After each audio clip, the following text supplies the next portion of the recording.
शहर की हलचल से भरी एक सुबह थी। कॉलेज का पहला दिन। रिया के लिए एक नई शुरुआत। नई किताबें, नए चेहरे और दिल में एक हल्की सी घबराहट। वो क्लासरूम में दाखिल हुई तो सामने खिड़की के पास बैठा एक लड़का नोटबुक पर कुछ लिख रहा था। सूरज की रोशनी उसके बालों पर पड़ रही थी और वो पल कुछ अलग ही था। रिया बस कुछ सेकंड के लिए ठिठक गई। ना जाने क्यों, पर उसे ऐसा लगा जैसे उस लड़के की मौजूदगी में कोई अनकही कहानी छुपी है। उसी वक्त उस लड़के, आर्यन, ने सिर उठाया और पहली बार दोनों की नजरें मिली। बस कुछ पल की वो नजरों की मुलाकात थी, लेकिन रिया को लगा जैसे वक्त थम गया हो। आर्यन मुस्कुराया नहीं, बस देखा, गहराई से, शांत होकर। रिया ने नजरें झुका ली, पर दिल की धड़कन तेज हो चुकी थी। क्लास के बाद जब सब बाहर जा रहे थे, रिया की किताबें हाथ से गिर गईं और तभी आर्यन झुककर उन्हें उठाने लगा। दोनों के हाथ एक ही किताब पर साथ पड़े और उस पल उनकी आंखों ने वो कहा जो लफ्जों में कहना मुश्किल था। रिया के होठों पर एक हल्की मुस्कान आई। आर्यन ने बस इतना कहा, किताबें तो आप रख लीजिए, कहानी मैं याद रखूंगा। रिया ने कुछ नहीं कहा, बस उसकी आंखों में वो पहला असर रह गया। दिल में एक हल्की सी धड़कन और दिमाग में बस एक नाम, आर्यन। रिया उस दिन के बाद से आर्यन के बारे में सोचती रही। क्लास में वो सामने बैठता था, मगर बात बहुत कम करता। पर उसकी नजरों में कुछ ऐसा था जो रिया को खींचता चला जाता था। जैसे हर नजर कोई सवाल पूछती हो और हर चुप्पी में कोई जवाब छुपा हो। एक दिन कैंपस में अचानक बारिश शुरू हो गई। सब इधर उधर भागने लगे। रिया भी छत की ओर भागी, लेकिन फिसल कर गिर पड़ी। कंधे पर हल्का सा दर्द हुआ और तभी किसी ने हाथ बढ़ाकर उसे थाम लिया। वो आर्यन था। उसकी उंगलियों की पकड़ में सुकून था, जैसे डर भी मिट गया और दर्द भी। आर्यन ने कहा, इतनी बारिश में भागने की क्या जल्दी थी? कभी कभी रुक जाना भी अच्छा होता है। रिया ने मुस्कुराते हुए कहा, आपको तो हमेशा समझाने की आदत है ना? आर्यन हंस पड़ा, नहीं, बस फिक्र करने की। उस पल दोनों एक ही छत के नीचे खड़े थे। बरसती बारिश, ठंडी हवा और दो धड़कते दिल। रिया की नजरें झुकी थी, मगर चेहरे पर मुस्कान थी। आर्यन की नजरें बस उसी मुस्कान पर ठहरी थीं। वो पल छोटा था, पर उसमें एक अनकही मुलाकात की शुरुआत थी। कुछ कहे बिना ही दोनों के बीच एक रिश्ता बन गया। आंखों का, एहसासों का और उस धड़कन का जो अब एक दूसरे से जुड़ चुकी थी। दिन बीतते गए, पर रिया और आर्यन के बीच वो खामोश जुड़ाव और गहरा होता गया। क्लास में, कैंटीन में, लाइब्रेरी में, जहां भी रिया जाती, कहीं ना कहीं आर्यन की मौजूदगी महसूस होती। एक दिन कॉलेज फेस्ट की तैयारियां चल रही थी। रिया को डांस टीम का लीड चुना गया था और आर्यन को म्यूजिक टीम का। पहली बार दोनों को साथ काम करना था। रिया थोड़ी झिझकी हुई थी, पर अंदर से खुश भी। रिहर्सल के दौरान आर्यन गिटार बजा रहा था और रिया डांस कर रही थी, सुर और लय जैसे एक दूसरे के लिए बने हों। आर्यन की हर धुन रिया के हर कदम से मिलती चली जा रही थी। आंखों में वही पुरानी बात थी। कुछ कहना चाहते थे दोनों, पर कोई पहला कदम नहीं उठा पा रहा था। रिहर्सल खत्म होने के बाद आर्यन ने धीरे से कहा, तुम्हारे डांस में कहानी है रिया, और उस कहानी में कोई दर्द भी। रिया चौंकी, तुम्हें कैसे पता? आर्यन बोला, क्योंकि तुम्हारी आंखें बोलती हैं और मैं उन्हें सुन लेता हूं। रिया बस मुस्कुरा दी, पर उस मुस्कान में एक हल्की नमी थी। शायद कोई बीती बात थी जो वो बताना नहीं चाहती थी। उस रात आर्यन देर तक लाइब्रेरी में बैठा सोचता रहा, कौन सा दर्द छुपा है उन आंखों के पीछे, और क्यों उसे उसकी फिक्र इतनी होने लगी है। वो पल था जब दिल ने पहली बार सच में दस्तक दी थी। कॉलेज फेस्ट करीब था। हर कोई तैयारियों में जुटा था, पर रिया का मन कहीं और खोया हुआ था। आर्यन समझ रहा था कि वो कुछ छुपा रही है, पर उसे ये नहीं पता था क्या। एक शाम रिया लाइब्रेरी में अकेली बैठी थी। बारिश हो रही थी और खिड़की के शीशे पर गिरती बूंदों में उसका अतीत झलक रहा था। तभी आर्यन आया। तुम ठीक हो? उसने पूछा। रिया ने सिर हिलाया। हाँ, बस थोड़ी थकान है। पर उसकी आवाज में वो टूटना साफ था। आर्यन ने धीरे से कहा, रिया, अगर कभी कुछ कहना चाहो तो मैं सुन लूंगा बिना जज किए। रिया ने कुछ पल चुप रहकर कहा, कभी किसी को बहुत चाहा था, इतना कि खुद को भूल गई थी। पर वो एहसास एक दिन धोखा बन गया। उसकी आंखों से आंसू निकल पड़े।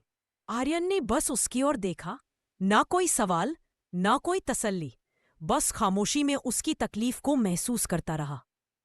रिया बोली, तभी से किसी पर भरोसा करना मुश्किल हो गया, पर जब तुम पास आते हो तो डर लगता है कहीं फिर से टूट ना जाऊं। आर्यन ने धीरे से कहा, शायद हर किसी की आंखों में कोई अधूरी कहानी होती है, पर शायद मैं तुम्हारी कहानी का वो हिस्सा बनना चाहता हूं जो तुम्हें पूरा करे तोड़े नहीं। रिया ने पहली बार उसकी आंखों में देखा। वहां कोई लालच नहीं था, बस सच्चाई और सुकून। उस पल रिया के दिल ने कहा, शायद अब भरोसा फिर से करना चाहिए। रिया के लिए अब कॉलेज पहले जैसा नहीं रहा था। हर सुबह क्लास में जाते वक्त उसे अब किसी का इंतजार रहता था। वो जो कुछ कहे बिना ही सब समझ लेता था। आर्यन। धीरे धीरे दोनों की मुलाकातें बढ़ने लगी। लाइब्रेरी में साथ पढ़ना, कैंटीन में कॉफी शेयर करना और कभी कभी बस कैंपस की बेंच पर बैठकर बातें करना, सब कुछ इतना सहज लगने लगा जैसे आर्यन उसकी जिंदगी का हिस्सा पहले से रहा हो। एक दिन रिया ने अचानक पूछा, आर्यन, तुम इतना शांत क्यों रहते हो? कभी किसी बात पर गुस्सा नहीं आता तुम्हें? आर्यन मुस्कुराकर बोला, शायद इसीलिए कि मैंने बहुत कुछ खोया है और अब बस शांति में जीना सीखा है। रिया ने पहली बार महसूस किया कि आर्यन के चेहरे की मुस्कान के पीछे भी एक दर्द छुपा है। वो चाहकर भी नहीं पूछ सकी, पर उसके दिल में अब एक नया एहसास जन्म ले चुका था। शाम को जब दोनों कैंपस की झील के पास बैठे थे, सूरज डूब रहा था, हवा में हल्की ठंडक थी। रिया ने धीमे से कहा, कभी कभी लगता है जिंदगी फिर से मुस्कुराने लगी है। आर्यन ने उसकी तरफ देखा और बोला, कभी कभी नहीं रिया, हर रोज जब तुम मुस्कुराती हो। रिया के होठों पर एक हल्की मुस्कान आई, पर दिल के भीतर एक अनजाना कंपन था। क्या यही प्यार की शुरुआत थी या फिर कोई और मोड़ आने वाला था? अगले दिन कॉलेज में सब कुछ सामान्य लग रहा था, पर आर्यन कुछ अलग था, चुप, थका हुआ और कहीं खोया हुआ। रिया ने नोटिस किया कि उसकी मुस्कान गायब थी। क्लास खत्म होने के बाद रिया ने हिम्मत जुटाई और पूछा, आर्यन, सब ठीक है ना? वो कुछ पल चुप रहा, फिर बोला, रिया, कुछ बातें ऐसी होती हैं जिन्हें इंसान जितना दबाने की कोशिश करता है वो उतना ही अंदर से तोड़ती जाती है। रिया ने धीरे से कहा, शायद अब वो बातें बाहर निकाल देनी चाहिए। आर्यन ने खिड़की की तरफ देखा। बाहर बारिश हो रही थी, जैसे उसकी यादें फिर से भीग उठी हो। वो बोला, 2 साल पहले मेरी जिंदगी में कोई थी, मेरे लिए सब कुछ, पर मैं उसे खो बैठा, सिर्फ इसलिए क्योंकि मैं समय पर प्यार कह नहीं पाया। रिया के दिल में एक कसक सी हुई। आर्यन आगे बोला, वो चली गई और मैं बस क्यों नहीं कहा इस सवाल के साथ रह गया। उसके बाद से मैंने लोगों से दूरी बना ली जब तक तुम नहीं आई। रिया की आंखें भर आईं। उसने धीरे से कहा, कभी कभी जिंदगी हमें किसी को खोने देती है ताकि हम किसी बेहतर को पा सके। आर्यन ने उसकी ओर देखा। वो नजरों की मुलाकात फिर से वही जादू कर गई। एक सुकून, एक अपनापन, जैसे किसी टूटे दिल को किसी ने चुपके से जोड़ दिया हो। उस दिन के बाद रिया और आर्यन के बीच की खामोशियां भी बातें करने लगी। अब हर नजर, हर मुस्कान, हर ठहराव एक गहरा एहसास बन चुका था। कॉलेज फेस्ट का दिन आखिर आ ही गया। पूरा कैंपस जगमगा रहा था, लाइट्स, म्यूजिक, हंसी और तालियों की गूंज। पर आर्यन के दिल में एक और हलचल थी। आज वो रिया से अपने दिल की बात कहने वाला था। रिया स्टेज के पीछे तैयार हो रही थी। लाल रंग का सूट, बालों में खुली लटें, चेहरे पर हल्की सी मुस्कान, जैसे वो खुद एक धुन बन गई हो।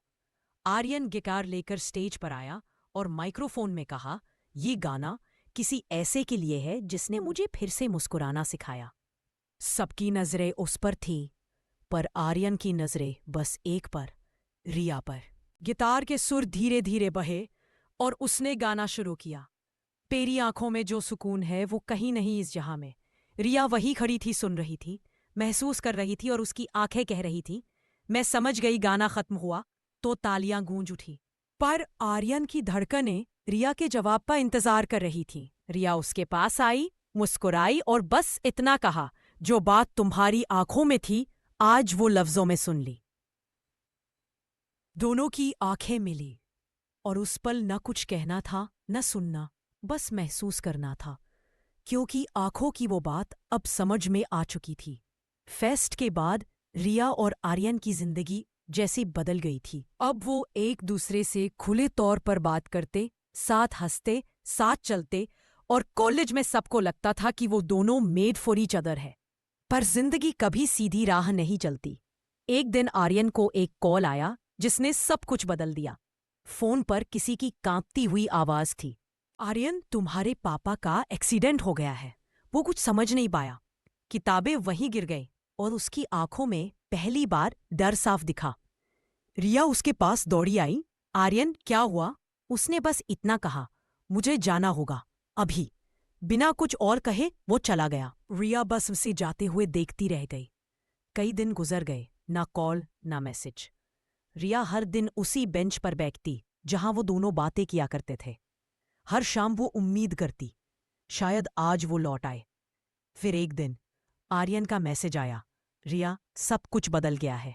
मुझे कुछ समय चाहिए, शायद बहुत ज्यादा। कृपया मुझे ढूंढने मत आना। रिया की आंखों से आंसू बह निकले। दिल में जैसे किसी ने सन्नाटा भर दिया था।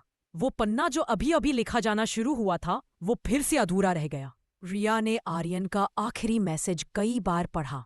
हर शब्द उसकी आत्मा तक चुभ गया। मुझे ढूंढने मत आना, पर दिल कैसे न ढूंढता उसे। जोअम उसकी हर सांस में बस चुका था। वो क्लास में जाती पर किताबों में मन नहीं लगता। कॉलेज की हर जगह, हर बेंच, हर कोना उसकी यादों से भरा था। आखिर एक दिन उसने ठान लिया, अगर उसने कहा भी है कि मत आना तो भी मैं जाऊंगी, क्योंकि मैं उसे खो नहीं सकती। रिया को पता चला कि आर्यन अपने होमटाउन शिमला गया है। वो बिना किसी को बताए वहां पहुंच गई। ठंडी हवाओं में, पहाड़ों के बीच, हर मोड़ पर उसे उम्मीद थी कि शायद सामने आर्यन दिख जाए। कई घंटे भटकने के बाद एक पुराने कैफे के बाहर उसने उसे देखा। आर्यन अकेला बैठा था, आंखों में थकान, चेहरे पर दर्द और उसके हाथ में एक पुरानी तस्वीर अपने पिता की। रिया चुपचाप उसके सामने आ खड़ी हुई। आर्यन ने सिर उठाया, वो देखकर सन्न रह गया। रिया, तुम यहां? रिया की आंखों में आंसू थे। तुमने कहा था मत आना, पर मैं कैसे ना आती? तुमसे दूर रहना अब मुमकिन नहीं। आर्यन कुछ पल चुप रहा, फिर बोला, रिया, अब सब कुछ पहले जैसा नहीं रहा। पापा नहीं रहे।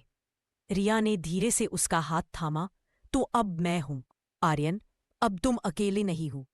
उसके लफ्जों में सच्चाई थी और उसकी आंखों में वही बात जिसने शुरुआत में ही आर्यन को बांध लिया था। शिमला की ठंडी हवाओं में वो दोनों कैफे के बाहर बैठे थे। बर्फ गिर रही थी, आसमान धुंधला था, पर रिया और आर्यन की आंखों में एक नई रोशनी थी, सुकून की, अपनापन की और समझ की। आर्यन धीरे धीरे बोला, पापा मेरे सब कुछ थे रिया। उनके जाने के बाद मैं बस टूट गया था। मुझे लगा जो भी पास आता है वो मुझसे छीन जाता है। रिया ने उसका हाथ पकड़कर कहा, कभी कभी भगवान किसी को छीनते हैं ताकि हमें किसी और की अहमियत समझा सके। तुमने खोया बहुत है आर्यन, पर अब और नहीं खोओगे। मैं हूं ना। आर्यन ने उसकी ओर देखा। वो नजरों की गहराई वही थी जहां से ये कहानी शुरू हुई थी। बर्फबारी तेज हो गई। रिया ने हंसते हुए कहा, याद है कॉलेज की पहली बारिश? तब भी तुमने मुझे संभाला था। आर्यन मुस्कुराया, और आज भी।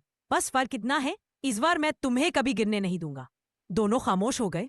बस हवाएं गूंज रही थी, जैसे वक्त भी उनकी कहानी सुन रहा हो। आर्यन ने धीमे से कहा, रिया, मैं तुम्हें प्यार करता हूं, उस नजर से जिसने पहली बार तुम्हें देखा था, और उस एहसास से जो अब मेरी जिंदगी बन गया है। रिया की आंखों में आंसू थे, पर वो मुस्कुरा रही थी। मैंने भी उसी नजर से जवाब दिया था आर्यन, बस तुमने देर से पढ़ा। बर्फ की बूंदें उनके चेहरों पर गिर रही थी और पीछे कैफे की खिड़की में उनका धुंधला सा प्रतिबिंब। दो अधूरी रूहें जो अब एक दूसरे में पूरी हो चुकी थी। आंखों की वो बात अब किसी लफ्ज की मोहताज नहीं रही, वो पूरी हो चुकी थी। वाह, End.